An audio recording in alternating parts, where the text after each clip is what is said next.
बिस्मिल्लाहिर्रहमानिर्रहीम। देखें अभी MCQ नंबर 251 करते हैं। तो सीवियर कंबाइंड इम्यूनो डिफिशिएंसी जो होती है ना, वो absence of combined B and T cells की वजह से ये होती है, ठीक है। और जो है ना, इससे पहले हम एक MCQ करते हैं।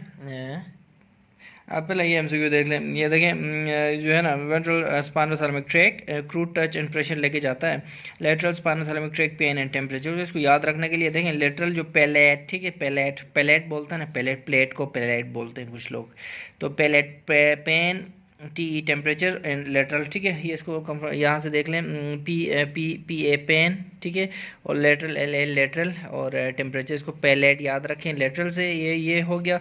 उसके बाद CP याद रख लें, क्रूड टच। अच्छा, उसके बाद वेंट्रल स्पाइनोथैलेमिक ट्रैक्ट और प्रेशर। तो यही वाली बात इन्होंने की है कि वेंट्रल जो स्पाइनोथैलेमिक ट्रैक्ट है ना, वो क्रूड टच और प्रेशर लेके जाता है, ठीक है।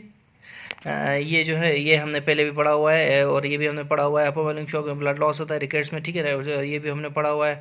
और ब्लास्टिक एनीमिया, फॉलिक एसिड डेफिशिएंसी होती है, इसके बारे में हमने डिटेल से हमने बात की हुई है। Prostatic carcinoma and bone metastasis, ये जो है ना, ये हमारा MCQ, ये थोड़ा सा देखें, सीरम एसिड फॉस्फेट, ठीक है, इसका जो है, अगर तो मेटास्टेसिस है, इसका मैं दोबारा मैं आपको बताता हूँ। तो ये हमारा MCQ है।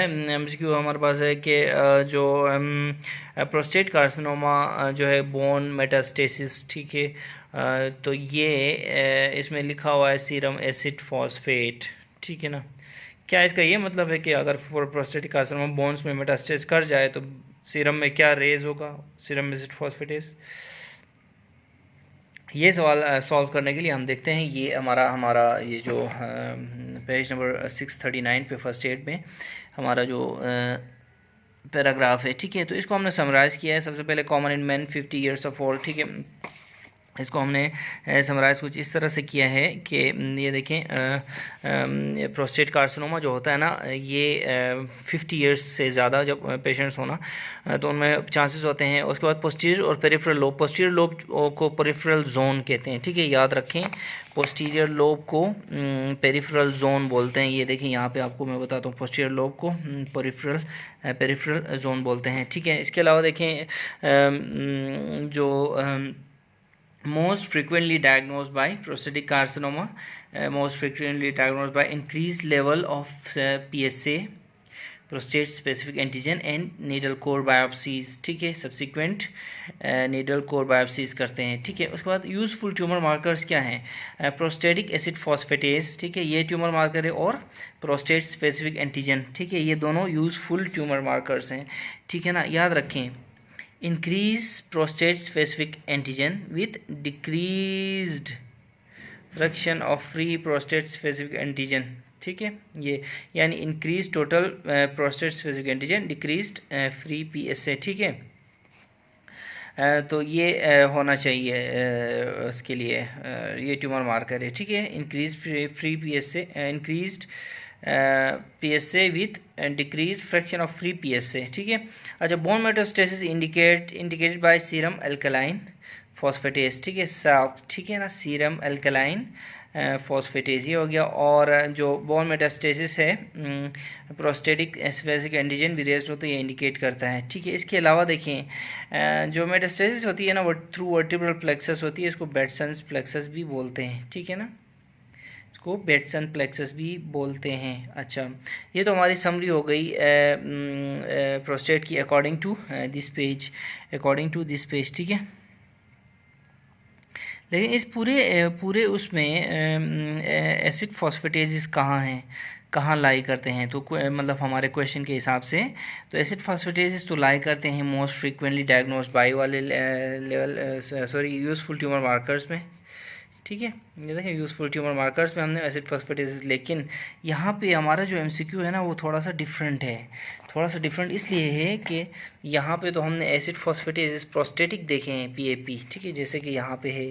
लेकिन MCQ में लिखा हुआ है कि प्रोस्टेट जो है ना, carcinoma and bone metastasis, serum acid phosphatases, ये SAP है, ठीक है। तो ये SAP अभी हमने इवेल्युएट करना है कि ये है क्या। तो ये हमारा क्वेश्चन था कि एक मिनट रुकें कि ये क्वेश्चन है कि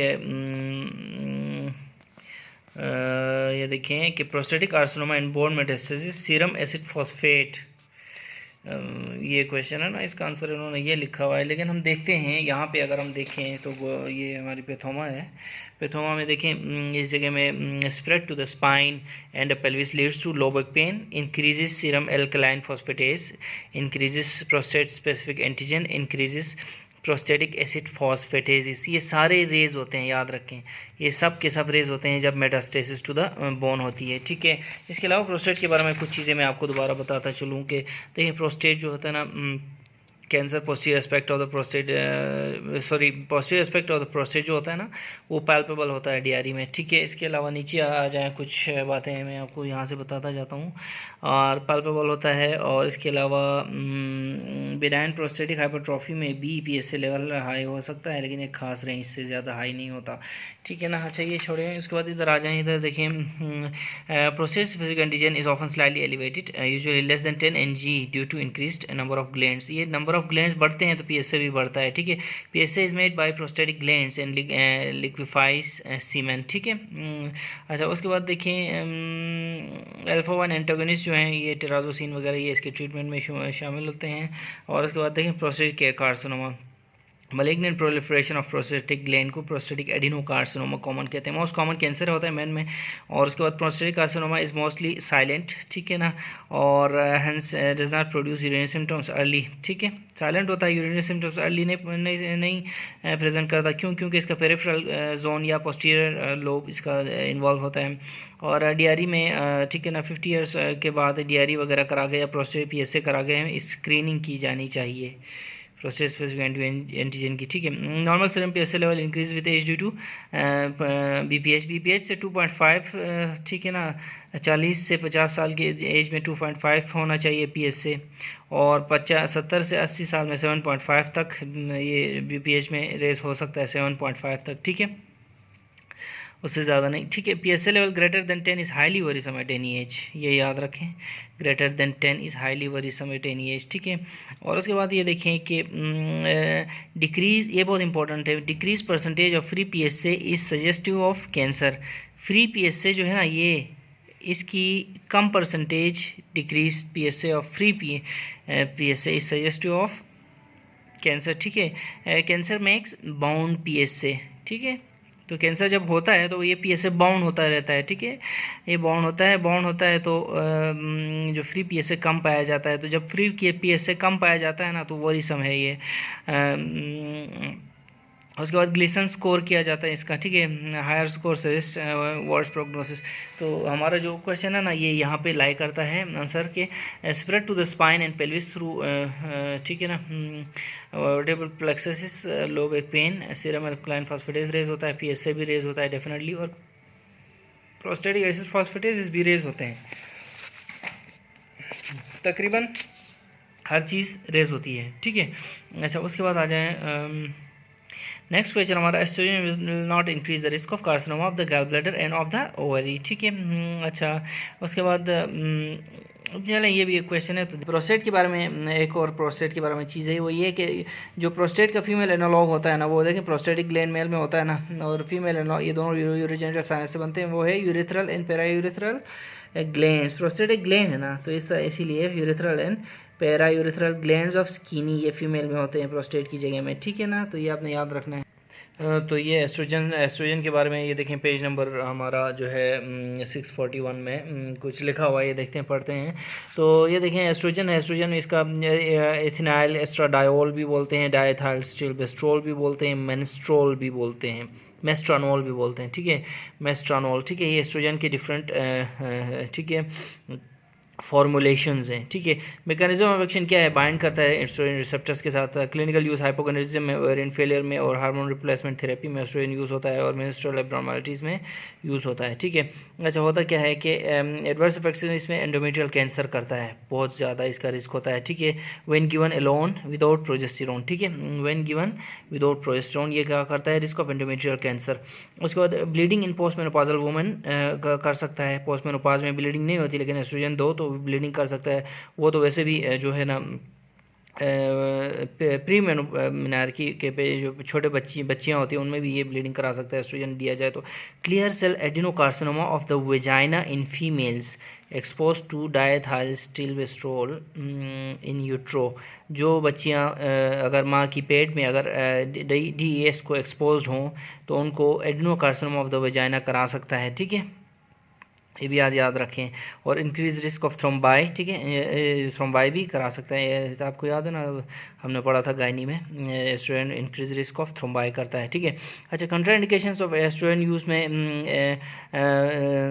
ब्रेस्ट कैंसर, ठीक है, और हिस्ट्री ऑफ DVTs, ठीक है, और टोबैको यूज़ इन में भी हम ये यूज़ नहीं कर सकते क्योंकि ये रिस्क फैक्टर्स को बढ़ाता है कैंसर के, ठीक है। तो ये हमारा हो गया थोड़ा सा डिटेल एस्ट्रोजन के बारे में। इसमें लिखा हुआ है कि कहीं भी लिखा नहीं हुआ कि ब्लैडर कैंसर में ये कॉज करता है, एस्ट्रोजन ब्लैडर कैंसर कॉज करता है या ओवेरियन कैंसर कॉज करता है, ठीक है। एस्ट्रोजन के बारे में थोड़ा सा और बताते हैं कि एस्ट्रोजन जो होता है सोर्स क्या होता है इसका, ओवरी होती है, ठीक है।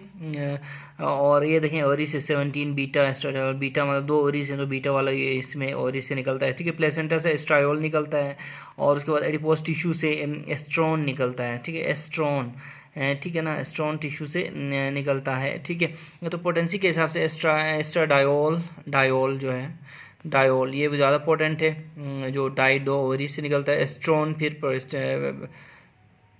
उससे कम, थोड़ा सा कम पोटेंट है जो एडिपोज टिश्यू से निकलता है। और एस्ट्रायोल जो प्लेसेंटा से निकलता है। देखें LP याद है, LP हम हॉस्पिटल्स में करते हैं, तो जिसमें L आता है ना, जिसमें डायोल आता है वो तो ओवरी से, जिसमें L आता है ना ट्राई के साथ L वो प्लेसेंटा से निकलता है, ठीक है। तो ये सबसे लीस्ट पोटेंट है, ठीक है। तो एक और बात, अगर आप इस टेबल पे देख लें तो ये एस्ट्राडायोल है, ये एस्ट्रोजन है, और ये क्या करता है, ये एक्सटर्नल फीमेल जेनिटल क्लिटोरिस लेबिया जो है डिस्टल वेजाइना, और फिर ये जो है ना ये एस्ट्राडायोल जो ओवरीज से आता है ना वो इनको उसमें बनने में मदद करता है, ठीक है, ठीक है ना। तो ये है, और अब नेक्स्ट MCQ में चलते हैं। तो हमारा नेक्स्ट MCQ है, तो high number of alpha receptors are in neck of bladder, ठीक है, ये हमने पहले भी पढ़ा था, ब्लैडर के नेक में है और प्रोक्सिमल यूरेथ्रा में ये होते हैं, ठीक है ना। अगर आप ऐसे नेक बनाएं ब्लैडर का, ऐसे ऐसे करके, ऐसे यहाँ पे, ठीक है ना, ऐसे करके यूरेथ्रा, प्रोक्सिमल यूरेथ्रा और नेक इधर ही आ जाते हैं, नेक ऑफ ब्लैडर और प्रोक्सिमल यूरेथ्रा इधर ही आ जाता है, ठीक है ना। ये ब्लैडर है, ये नेक हो गया ब्लैडर और प्रोक्सिमल यूरेथ्रा ये, ठीक है। ये tip of the distal urethra proximal, इस जगह में हमारे ज़्यादा अल्फा रिसेप्टर्स हैं, ठीक है ना। उसके बाद चलें septic shock frequently due to gram positive organisms, ठीक है ना। जीपो you should know all gram positive organisms here, ठीक है ना। तो ग्राम पॉजिटिव ऑर्गेनिजम्स के बारे में हम एक वाइमी ज़रूर बनाएंगे क्योंकि हमने ये पहले बिल्कुल ईजिली पढ़ा हुआ है, ठीक है। उसके बाद देखें 1 मिनट।